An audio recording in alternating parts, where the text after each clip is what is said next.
When your blower isn't blowing, that really sucks. I'll tell you why coming up next.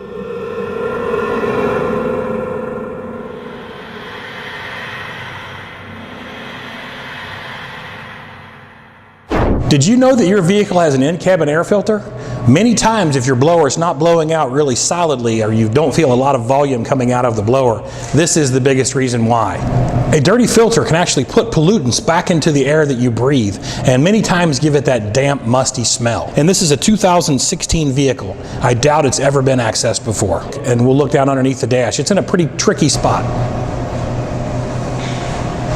Here at Danco, we can service your entire AC system, along with your heating system, and keep it clean and running like it should. So if you notice those smells, if you notice it's not blowing correctly, come on down for a free check and we'll check it out for you.